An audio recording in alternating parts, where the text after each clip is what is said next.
क्या आप जानते हैं कि इंसान एक बार फिर 55 साल बाद चांद पर कदम रखने जा रहा है?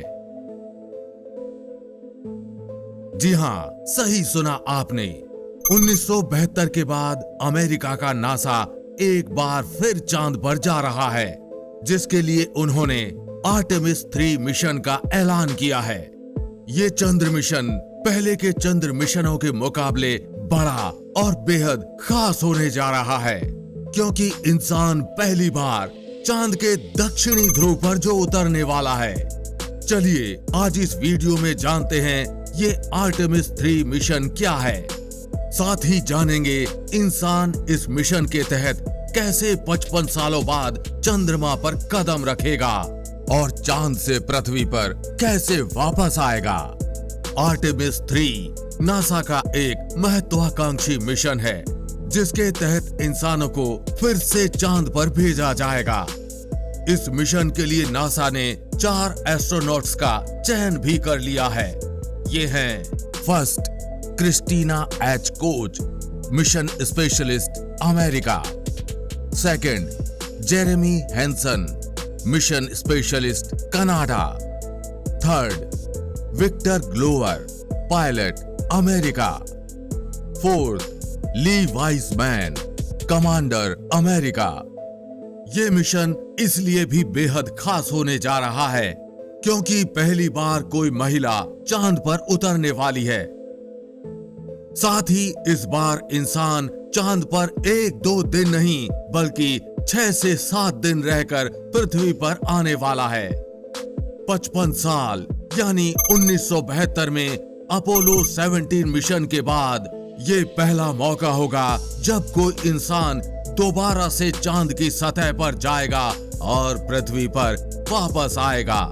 लेकिन ये सिर्फ दोबारा चांद पर जाने की बात नहीं है, बल्कि इस बार नासा चांद के सबसे रहस्यमयी दक्षिणी ध्रुव यानी साउथ पोल पर उतरने की योजना बना रहा है, जहां पर आज तक कोई इंसान नहीं जा पाया है, क्योंकि बताया जाता है कि चांद के दक्षिणी ध्रुव पर पानी बर्फ के रूप में बेहद अधिक मात्रा में मौजूद है और नासा इस पानी का इस्तेमाल करके भविष्य में मंगल जैसे ग्रहों पर जाना चाहता है।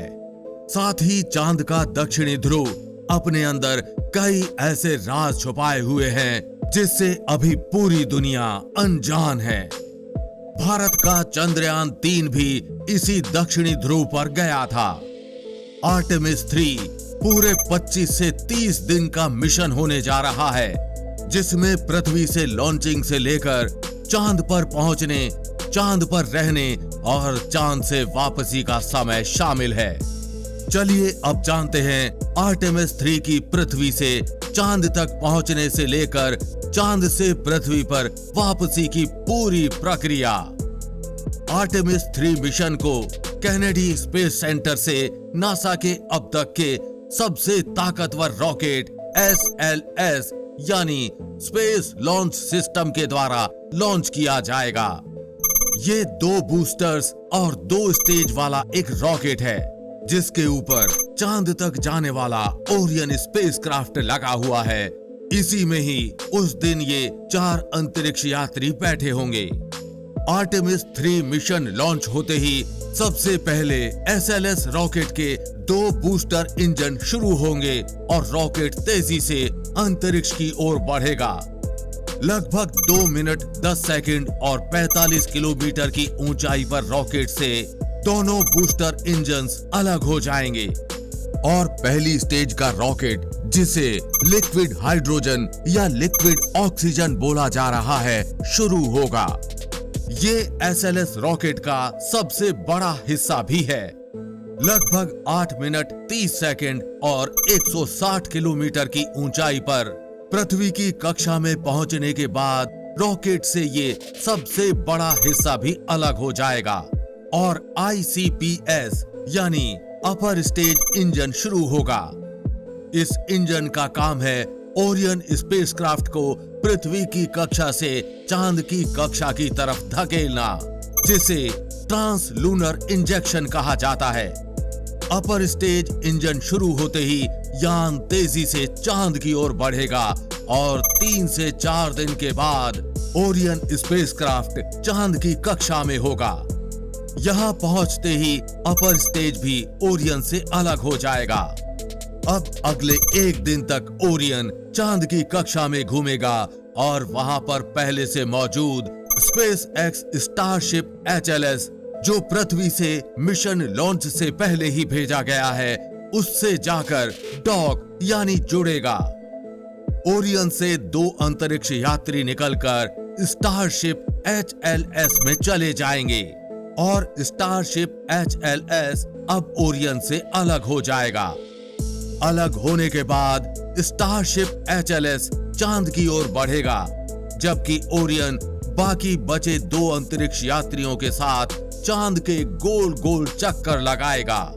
यानी 2 अंतरिक्ष यात्री चांद पर उतरेंगे, जबकि बाकी के बचे 2 अंतरिक्ष यात्री चांद पर ना उतरकर चांद की कक्षा में ही स्पेसक्राफ्ट के साथ चक्कर लगाएंगे। कुछ समय बाद ही स्टारशिप HLS चांद के करीब होगा और स्टारशिप के 3 लेग्स यानी पांव खुलेंगे। 3 लेग्स खुलने के बाद स्टारशिप HLS धीरे धीरे चांद की सतह पर उतर जाएगा और इस प्रकार इंसान पहली बार चांद के दक्षिणी ध्रुव पर होगा।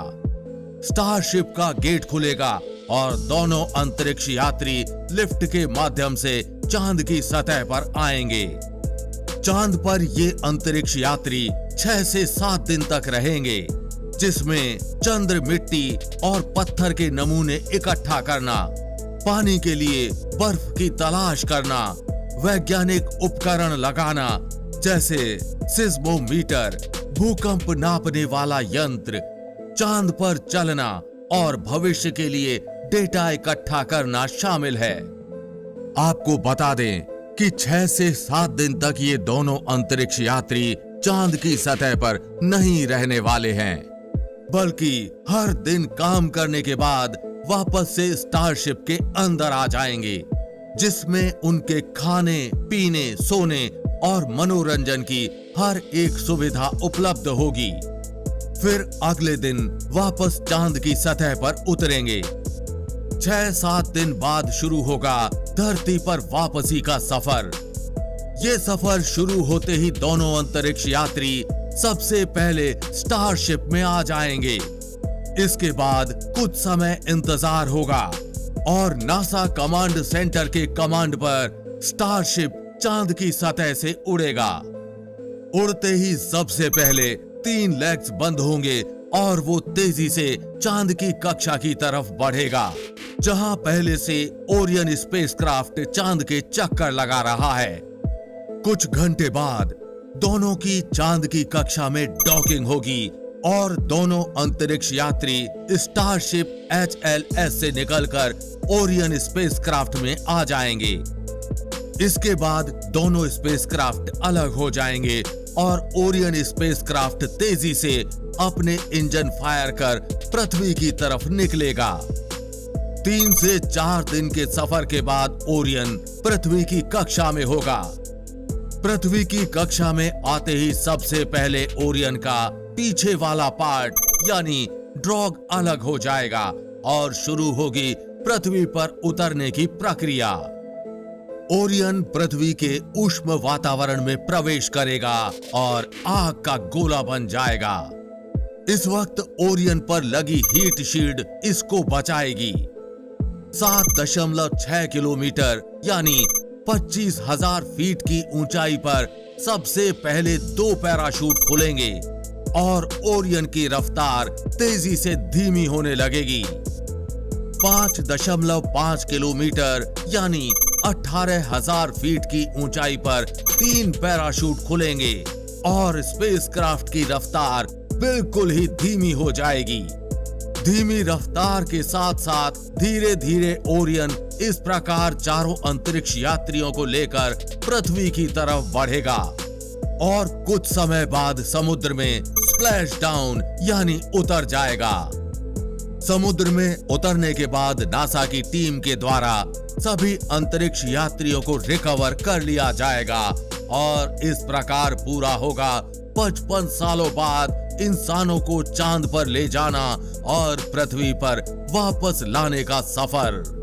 ये मिशन पहले इसी साल यानी 2025 में लॉन्च होना था, लेकिन अब इसकी लॉन्च की तारीख 2027 में निर्धारित है।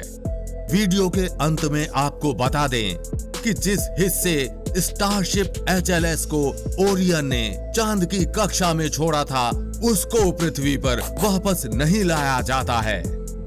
नासा ने इस हिस्से को चांद पर उतरने और चांद की सतह से वापस चांद की कक्षा में आने के लिए ही डिजाइन किया है। ये अब चांद के ही चक्कर लगाता रहेगा। अगर नासा भविष्य में अन्य किसी मिशन में इसका इस्तेमाल करना चाहता है तो कर सकता है। फिलहाल ये जानकारी आपको कैसी लगी? नीचे कमेंट बॉक्स में लिखकर अपनी राय जरूर बताएं। अगर आपको वीडियो पसंद आया हो तो वीडियो को लाइक और चैनल को सब्सक्राइब करना बिल्कुल ना भूलें। और हम उम्मीद करते हैं कि इस वीडियो की जानकारी आप अपने तक सीमित नहीं रखेंगे, अपने दोस्तों और परिवारजनों के साथ ये वीडियो जरूर शेयर करेंगे। जल्द मिलेंगे ऐसी ही इंफॉर्मेटिव वीडियो के साथ। तब तक के लिए जय हिंद, जय भारत।